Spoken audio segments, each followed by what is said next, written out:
सभी भक्तों को मेरा जय श्री कृष्ण, जय सिया राम, जय जय श्री राधे। श्री हरि श्रीमन महर्षि वेदव्यास प्रणीत महाभारत के प्रथम खंड का हम अध्ययन एवं श्रवण कर रहे हैं। इसके अंतर्गत आज हम अध्याय 52 का अध्ययन करेंगे। इसके पहले के अध्याय अगर आपको देखना है तो आप चैनल की प्लेलिस्ट में जाकर उन्हें देख सकते हैं। 52वां अध्याय सर्प सत्र का आरंभ और उसमें सर्पों का विनाश। उग्र श्रवाजी कहते हैं, शौनक, तदंतर सर्प यज्ञ की विधि से कार्य प्रारंभ हुआ। सब याजक विधि पूर्वक अपने अपने कर्म में संलग्न हो गए। सबकी आंखें धुएं से लाल हो रही थी। वे सभी ऋत्विज काले वस्त्र पहनकर मंत्रोच्चारण पूर्वक प्रज्वलित अग्नि में होम करने लगे। वे समस्त सर्पों के हृदय में कंपकंपी पैदा करते हुए उनके नाम ले लेकर उन सब का वहाँ आग के मुख में होम करने लगे। तत्पश्चात सर्पगण तड़फड़ाते और द्विन स्वर में एक दूसरे को पुकारते हुए प्रज्वलित अग्नि में टपाटप गिरने लगे। वे उछलते, लंबी सांसें लेते, पूंछ और फनों से एक दूसरे को लपेटते हुए धधकती आग के भीतर अधिकाधिक संख्या में गिरने लगे। सफ़ेद, काले, नीले, बूढ़े और बच्चे सभी प्रकार के सर्प विविध प्रकार से चित्कार करते हुए जलती आग में विवश होकर गिर रहे थे। कोई 1 कोस लंबे थे तो कोई 4 कोस, कोई किन्हीं किन्हीं की लंबाई तो केवल गाय के कान के बराबर थी। अग्निहोत्रियों में श्रेष्ठ शौनक, वे छोटे बड़े सभी सर्प बड़े वेग से आग की ज्वाला में निरंतर आहुति बन रहे थे। इस प्रकार लाखों, करोड़ों तथा अरबों सर्प वहाँ विवश होकर नष्ट हो गए। कुछ सर्पों की आकृति घोड़ों के समान थी और कुछ की हाथी की सूंड के सदृश। कितने ही विशालकाय महाबली नाग मत वाले गजराजों को मात कर रहे थे। भयंकर विष वाले छोटे बड़े अनेक रंग के बहुसंख्यक सर्प, जो देखने में भयानक परीख के समान मोटे, अकारण ही डस लेने वाले और अत्यंत शक्तिशाली थे, अपनी माता के शाप से पीड़ित होकर स्वयं ही आग में पड़ रहे थे। इस प्रकार श्री महाभारत आदि पर्व के अंतर्गत आस्तिक पर्व में सर्प सत्रोपक्रम विषयक 52वां अध्याय श्री कृष्णचंद्र चरण कमलार्पणमस्तु। 53वां अध्याय सर्प यज्ञ के ऋत्विजों की नामावली। सर्पों का भयंकर विनाश, तक्षक का इंद्र की शरण में जाना तथा वासुकी का अपनी बहन से आस्तिक को यज्ञ में भेजने के लिए कहना। शौनक जी ने पूछा, सूत नंदन, पांडव वंशी बुद्धिमान राजा जन्मेजय के उस सर्प यज्ञ में कौन कौन से महर्षि ऋत्विज बने थे? उस अत्यंत भयंकर सर्प सत्र में जो सर्पों के लिए महान भयदायक और विषादजनक था, कौन कौन से मुनि सदस्य हुए थे? तात, ये सब बातें आप विस्तार पूर्वक बताइए। सूत पुत्र, यह भी सूचित कीजिए कि सर्प सत्र की विधि को जानने वाले विद्वानों में श्रेष्ठ समझे जाने योग्य कौन कौन से महर्षि वहाँ उपस्थित थे? उग्र श्रवाजी ने कहा, शौनक जी, मैं आपको उन मनीषी महात्माओं के नाम बता रहा हूँ जो उस समय राजा जन्मेजय के ऋत्विज और सदस्य थे। उस यज्ञ में वेद वेदांतों में श्रेष्ठ ब्राह्मण चंड भार्गव होता थे। उनका जन्म च्यवन मुनि के वंश में हुआ था। वे उस समय के विख्यात कर्मकांडी थे। वृद्ध एवं विद्वान ब्राह्मण कौत्स, उद्गाता, जैमिनी ब्रह्म तथा शांगरव और पिंगल अर्धव्यूत थे। इसी प्रकार पुत्र और शिष्यों सहित भगवान वेदव्यास, उद्दालक, प्रमतक, श्वेतकेतु, पिंगल, असित, देवल, नारद, पर्वत, आत्रेय, कुंड, जठर, द्विजश्रेष्ठ कालघट, वात्स्य, जप और स्वाध्याय में लगे रहने वाले बूढ़े श्रुतश्रवा, कोहल, देव शर्मा, मोदगल्य तथा सम सौरभ, ये और अन्य बहुत से वेद विद्या के पारंगत ब्राह्मण जन्मेजय के उस सर्प यज्ञ में सदस्य बने थे। उस समय उस महान यज्ञ सर्प सत्र में ज्यों ज्यों ऋत्विज लोग आहुतियां डालते, त्यों त्यों प्राणी मात्र को भय देने वाले घोर सर्प वहां आ आकर गिरते थे। नागों की चर्बी और मेद से भरे हुए कितने ही नाले बह चले। निरंतर जलने वाले सर्पों की तीखी दुर्गंध चारों ओर फैल रही थी। जो आग में पड़ रहे थे, जो आकाश में ठहरे हुए थे और जो जलती हुई आग की ज्वाला में पक रहे थे, उन सभी सर्पों का करुण क्रुदन निरंतर जोर जोर से सुनाई पड़ता था। नागराज तक्षक ने जब सुना कि राजा जन्मेजय ने सर्प यज्ञ की दीक्षा ली है, तब उसे सुनते ही वह देवराज इंद्र के भवन में चला गया। वहां उसने सब बातें ठीक ठीक कह सुनाई। फिर सर्पों में श्रेष्ठ तक्षक ने अपराध करने के कारण भयभीत हो इंद्रदेव की शरण ली। तब इंद्र ने अत्यंत प्रसन्न होकर कहा, नागराज तक्षक, तुम्हें यहाँ उस सर्प यज्ञ से कदापि कोई भय नहीं है। तुम्हारे लिए मैंने पहले से ही पितामह ब्रह्मा जी को प्रसन्न कर लिया है, अतः तुम्हें कुछ भी भय नहीं है। तुम्हारी मानसिक चिंता दूर हो जानी चाहिए। उग्र श्रवाजी कहते हैं, इंद्र के इस प्रकार आश्वासन देने पर सर्पों में श्रेष्ठ तक्षक उस इंद्र भवन में ही सुखी एवं प्रसन्न होकर रहने लगा। नाग निरंतर उस यज्ञ की आग में आहुति बनते जा रहे थे। सर्पों का परिवार अब बहुत थोड़ा बच गया था। यह देख वासुकी नाग अत्यंत दुखी हो मन ही मन संतप्त होने लगे। सर्पों में श्रेष्ठ वासुकी पर भयानक मोह सा छा गया। उनके हृदय में चक्कर आने लगा। अतः वे अपनी बहन से इस प्रकार बोले, भद्रे, मेरे अंगों में जलन हो रही है, मुझे दिशाएं नहीं सूझती, मैं शिथिल सा हो रहा हूँ और मोहवश मेरे मस्तिष्क में चक्कर सा आ रहा है, मेरे नेत्र घूम रहे हैं, हृदय अत्यंत विदीर्ण सा होता जा रहा है। जान पड़ता है आज मैं भी विवश होकर उस यज्ञ की प्रज्वलित अग्नि में गिर पड़ूंगा। जन्मेजय का वह यज्ञ हम लोगों को हिंसा के लिए ही हो रहा है। निश्चय ही अब मुझे भी यमलोक जाना पड़ेगा। बहन, जिसके लिए मैंने तुम्हारा विवाह जरत्कारु मुनि से किया था, उसका यह अवसर आ गया है। तुम बांधवों सहित हमारी रक्षा करो। श्रेष्ठ नागकन्या, पूर्व काल में साक्षात ब्रह्मा जी ने मुझसे कहा था, आस्तिक उस यज्ञ को बंद कर देगा। अतः वत्से, आज तुम बंधु बांधवों सहित मेरे जीवन को संकट से छुड़ाने के लिए वेद वेत्ताओं में श्रेष्ठ अपने पुत्र आस्तिक से कहो। वह बालक होने पर भी वृद्ध पुरुषों के लिए भी आदरणीय है। इस प्रकार श्री महाभारत आदि पर्व के अंतर्गत आस्तिक पर्व में सर्प सत्र के विषय में वासुकी वचन संबंधी 53वां अध्याय श्री कृष्णचंद्र चरण कमलार्पणमस्तु।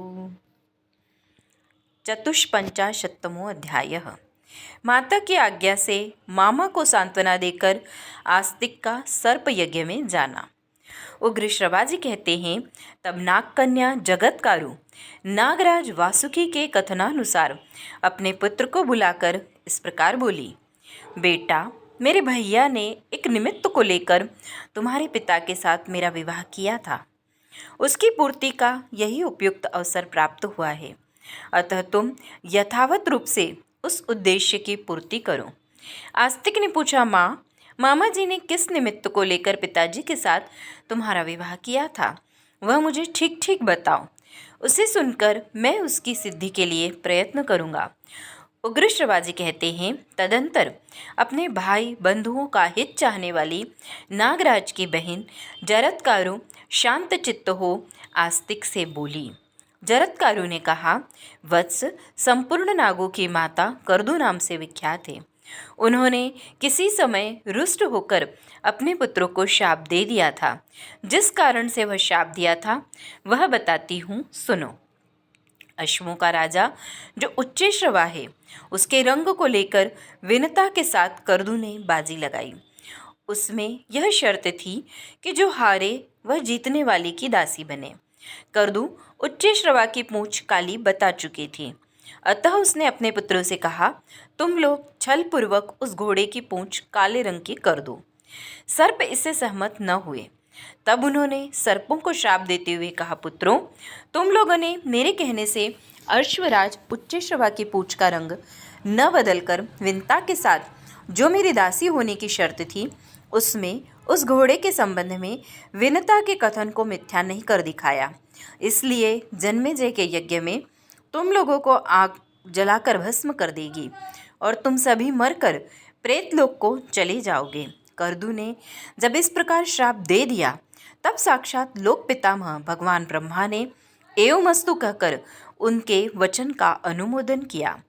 तात मेरे भाई वासुकी ने भी उस समय पितामह की बात सुनी थी। फिर अमृत मंथन का कार्य हो जाने पर वे देवताओं की शरण में गए। देवता लोग मेरे भाई की सहायता से उत्तम अमृत पाकर अपना मनोरथ सिद्ध कर चुके थे। अतः वे मेरे भाई को आगे करके पितामह ब्रह्मा जी के पास गए। वहाँ समस्त देवताओं ने नागराज वासुकी के साथ रहकर पितामह ब्रह्मा जी को प्रसन्न किया। उन्हें प्रसन्न करने का उद्देश्य यह था कि माता का वह शाप लागू न हो। देवता बोले, भगवान, ये नागराज वासुकी अपने जाति भाइयों के लिए बहुत दुखी है। कौन सा ऐसा उपाय है जिससे माता का शाप इन लोगों पर लागू न हो?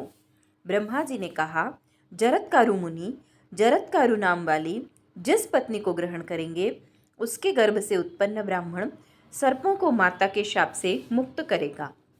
देवताओं के समान तेजस्वी पुत्र ब्रह्मा जी की यह बात सुनकर नागश्रेष्ठ वासुकी ने मुझे तुम्हारे महात्मा पिता की सेवा में समर्पित कर दिया।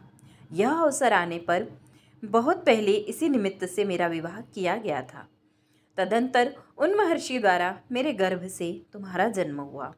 जन्मेजय के सर्प यज्ञ का वह पूर्व निर्दिष्ट काल आज उपस्थित है। उस यज्ञ में निरंतर सर्प जल रहे हैं। अतः उस भय से तुम उन सब का उद्धार करो। मेरे भाई को भी उस भयंकर अग्नि से बचा लो। जिस उद्देश्य को लेकर तुम्हारे बुद्धिमान पिता की सेवा में मैं दी गई वह व्यर्थ नहीं जाना चाहिए। अथवा बेटा, सर्पों को इस संकट से बचाने के लिए तुम क्या उचित समझते हो?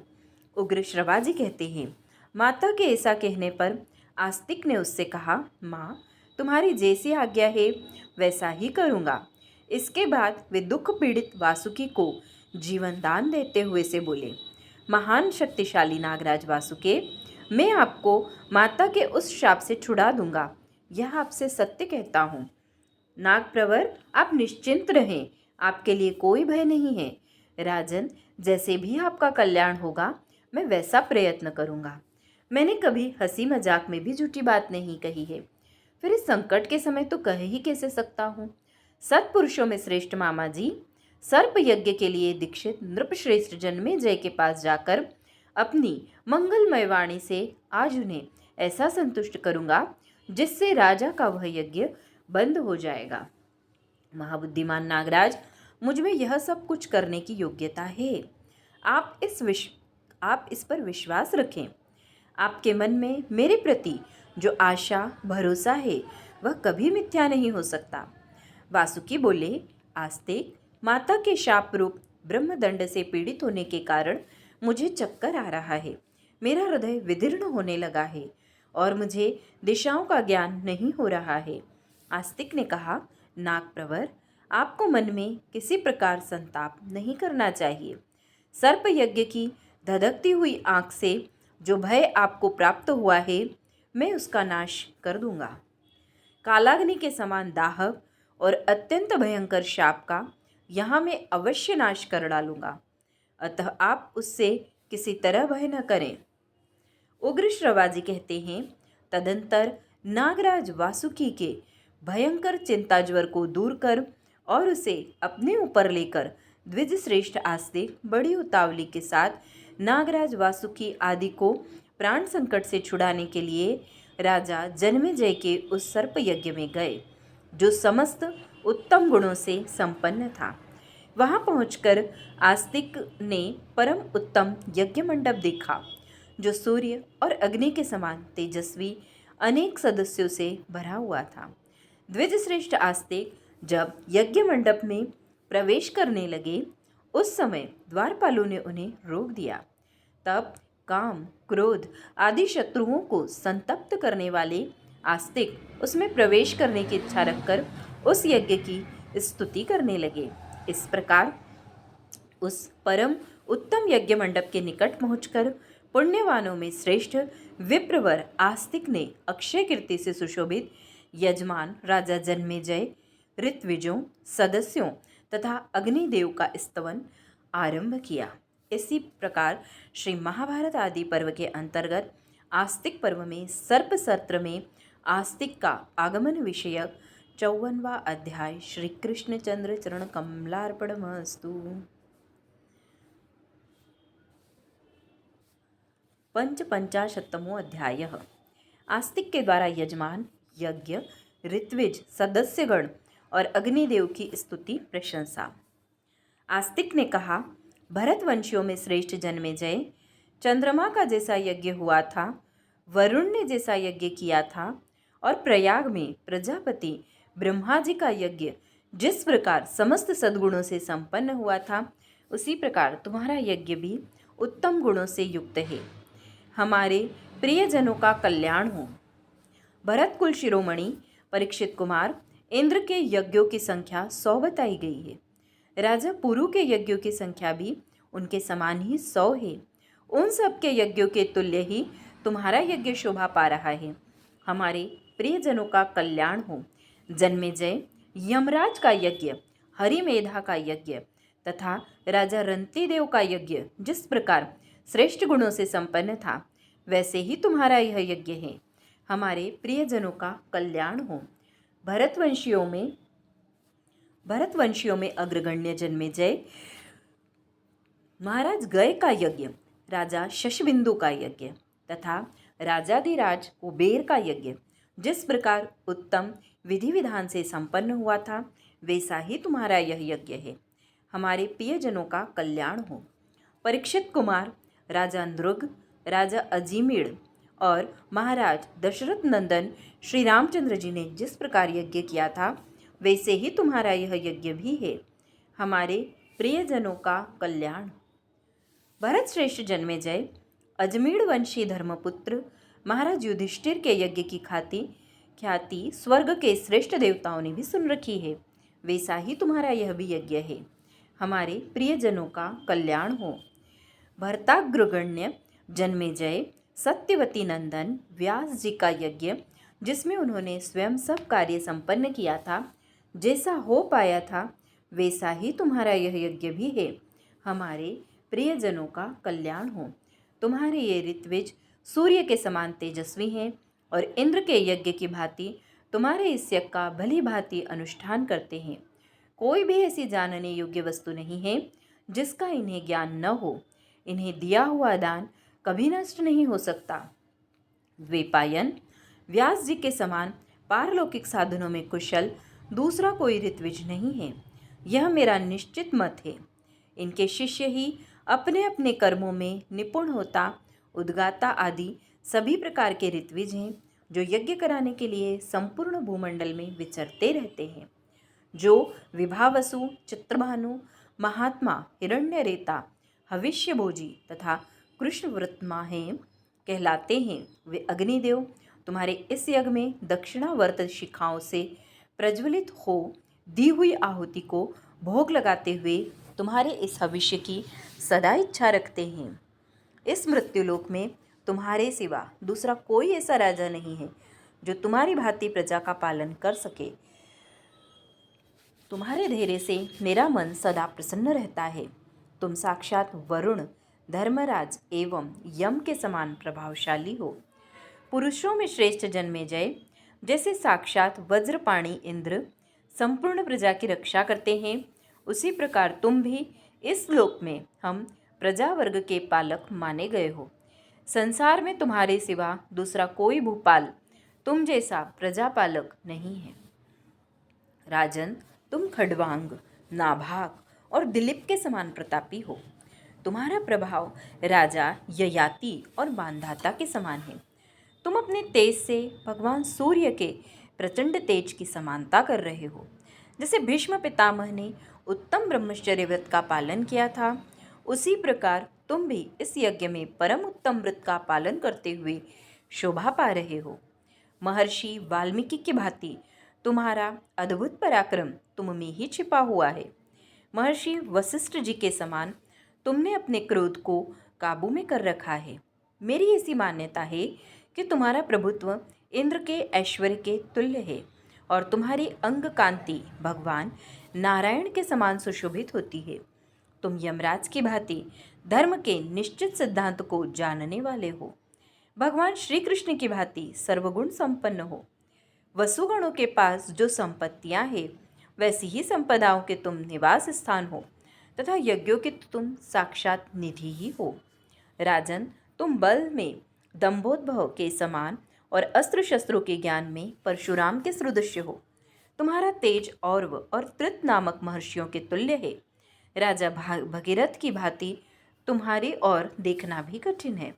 उग्र शिवाजी कहते हैं, आस्तिक के इस प्रकार स्तुति करने पर यजमान राजा जन्मेजय, सदस्य ऋत्विज और अग्निदेव सभी बड़े प्रसन्न हुए।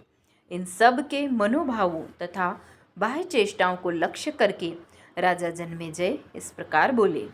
इस प्रकार श्री महाभारत आदि पर्व के अंतर्गत आस्तिक पर्व में आस्तिक द्वारा सर्प सत्र में राजा जन्मेजय की स्तुति विषयक 55वां अध्याय श्री कृष्णचंद्र चरण कमलार्पणमस्तु।